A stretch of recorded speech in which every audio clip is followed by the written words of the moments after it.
Hi everyone, Maury Mo here. I've going over a new book that has come out, a Star Wars book called The Secrets of the Sith. It's by Marc Sumerak and illustrated by Sergio Gómez Silván. It's a companion piece to Secrets of the Jedi by the same author. I'll put a link to that book below. Secrets of the Jedi was from the perspective of Luke Skywalker before he does his Force projection in the crate, and The Secrets of the Sith takes place during the events of Rise of Skywalker before Palpatine dies, of course. And this is kind of lends this book a somewhat humorous irony because Palpatine is extremely arrogant and thinks everything's going to work in his favor, which it obviously doesn't. But nonetheless, Darth Sidious has some valuable insight into Sith lore that really gives some clarity to the sequel trilogy.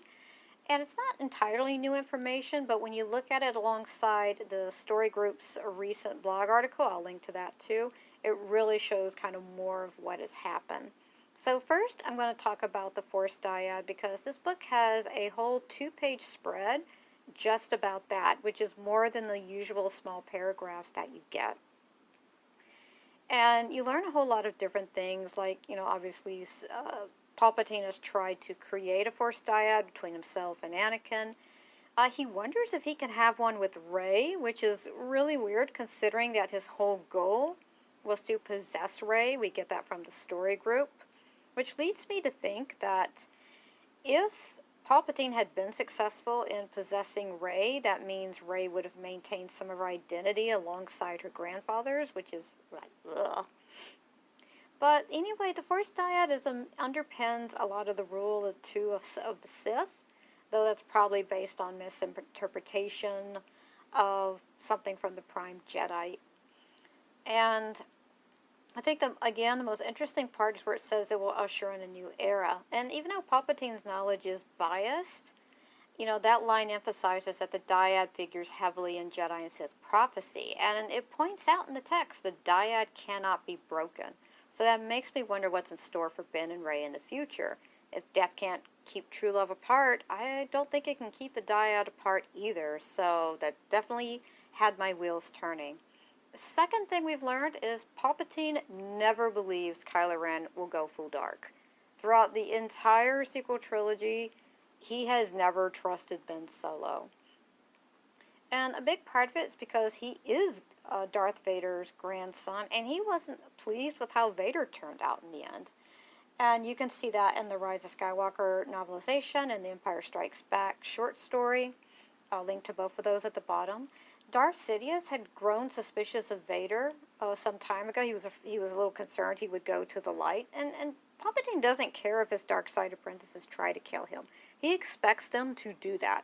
He doesn't want them returning to the light, though. And he knows Luke and Leia are always going to be on the light side. And with Ben Solo, he just assumes Ben is going to do the same thing, that Ben is going to eventually turn to the light. And he can see into Ben Solo's mind, and he has for years. So, again, he's not really surprised that Leia brings him back to the light. He was kind of expecting that to happen at some point, and he was prepared in case that happened, which he figured was going to happen anyways. And so what's really interesting then is that, Palpatine, he thinks he can trust his own bloodline, which is kind of stupid, but he actually thinks Rey would be easier to convince. He thinks Rey is like, she's going through maybe a Jedi phase or something, but he would rather have his granddaughter be his host, and that's his whole goal in The Rise of Skywalker, and for a few decades before, was have Rey brought to him. He asked Kylo to kill Rey in the beginning of TROS, but it's just to test Kylo's resolve. But he never ever believes he will actually do it. He just hopes that Kylo will bring his granddaughter to him. That's his main goal. And so this kind of leads into the third part, which is why Rey is so important to Palpatine. So why is she so important? Because Palpatine's obsessed with bloodlines. And from the book, it seems his acolytes and himself believe their bloodline, the Palpatine bloodline, is the key to a suitable host. So in The Mandalorian and the Bad Batch, we are getting this kind of gradual story of Palpatine's cloning efforts. And while Darth Sidious may have thought about possessing Anakin and Luke, His acolytes have come to believe that Palpatine's bloodline is ideal to act as a host for his powerful Sith presence. So most of the information of Secrets of the Sith is kind of scattered about in other extended materials, but this book kind of brings all of that together for clarity. So you get this picture where Rey is the ultimate goal, the culmination of his Sith acolytes' attempts at cloning. And I'm going to go, and that leads me to the next part, which is about Snoke.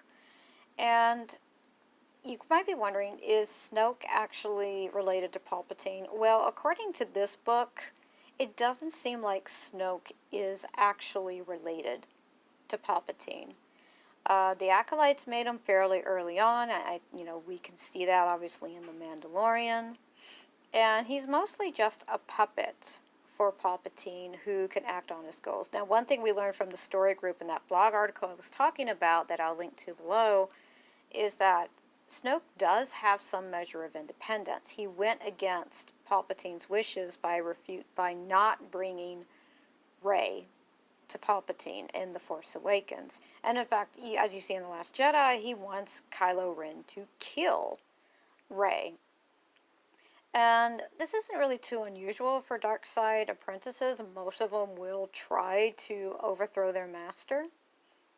So I suspect Snoke's intention was to have Kylo Ren kill Rey and to eliminate his master Darth Sidious's future host body. And what's really funny is right before Snoke dies, he actually has more faith in Kylo's ability to be a Darksider than Palpatine ever did. Not that it worked out for either Snoke or Palpatine. And for Palpatine's actual son, he hates him too. And we kind of got that from The Rise of Skywalker and the book by Ray Carson. But Secrets of the Sith kind of elaborates a little more on that. Palpatine hates his son so much, he just refers to him as an it. He can't even call him he. And which is totally different than how he treated Anakin or people like Gallius Rax, where he called them his son, who, they obviously weren't. Final point is, this book has a really cool picture of Ochi of Bestoon. He kind of looks heroic there, unusually noble. And I have to share that with you because I'm a big fan of Ochi of Bestoon. We're seeing him in the current run of the Darth Vader comics, and I just thought we'd all like to see that. Look at him, holding up that dagger.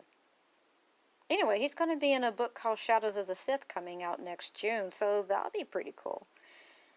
So, this was a pretty good book. I highly recommend it. I ask you guys to check out Observa's post about the Dyad and the Girls of Sabers live stream talking about the Force Dyad as well.